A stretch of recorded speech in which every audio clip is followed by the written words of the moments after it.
अपनी प्लेट में 2 तरह की आइसक्रीम का मजा लेती सुनीता ने अपने देवर विनोद से कहा, क्या देवर जी, तीसरी बेटी होने पे कौन पार्टी देता है? अब तो दहेज के पैसे जुटाना शुरू कर दो। अपनी भाभी की ओर देख हंसते हुए विनोद ने कहा, अरे भाभी, आप क्यों चिंता करती है? घर में खुशी आई है तो सबके साथ बांट ली, और फिर बेटियां तो अपना भाग्य साथ लेकर आती है। अपने देवर की बात सुन सुनीता मुस्कुरा के रह गई, जबकि असल में दिल खुशी से झूम रहा था। देवर के घर तीसरी बेटी का जन्म जो हुआ था। खुद सुनीता के 2 बेटे थे, इस बात का वो खूब घमंड रखती। 2-3 दिन में सारे मेहमान चले गए। अब घर पे थे तो विनोद, रुचि और तीनों बेटियां मानवी, अंकिता और तीसरी बेटी जिसका नाम सबने प्रीति रखा। समय अपनी रफ्तार से चल रहा था। बच्चियां एक से बढ़कर एक थी, चाहे पढ़ाई हो या घर में माँ की मदद करना। घर की दीवारें बेटियों की बनाई खूबसूरत पेंटिंग से सजती और अलमारियां उनके जीते मेडल और ट्रॉफी से। तीनों बेटियों की किलकारी और हंसी से विनोद और रुचि का घर गुलजार रहता। सुनीता कोई मौका नहीं छोड़ती रुचि को एहसास दिलाने का कि वो बेटियों की माँ है। देख रुचि, चाहे जितने इनाम जीत ले ये लड़कियां, पर दहेज तो फिर भी लगेगा। जोड़ना शुरू किया कि नहीं?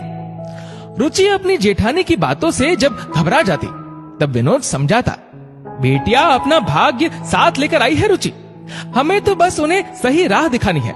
फिर देखना, किसी बेटे वालों से कम सुख नहीं देंगे हमें हमारी ये तीनों बेटियां।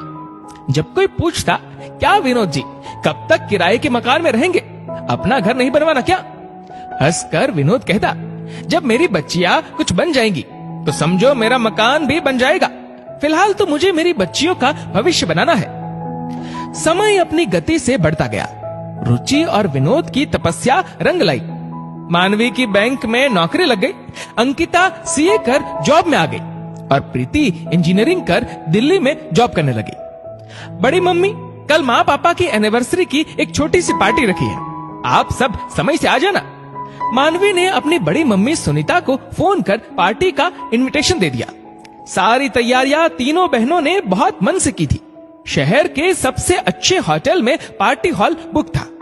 खाने की मेनू में सारी चीजें चुन चुनकर तीनों ने रखी थी, और माँ पापा का गिफ्ट, वो तो एक सरप्राइज था सबके लिए। पार्टी वाले दिन सुबह सुबह प्रीति भी दिल्ली से आ गई। प्रीति के आते ही घर में एक रौनक सी आ गई। ये क्या माँ, बालों में कैसी सफेदी सी आ रही है, ऐसे जाओगे क्या पार्टी में?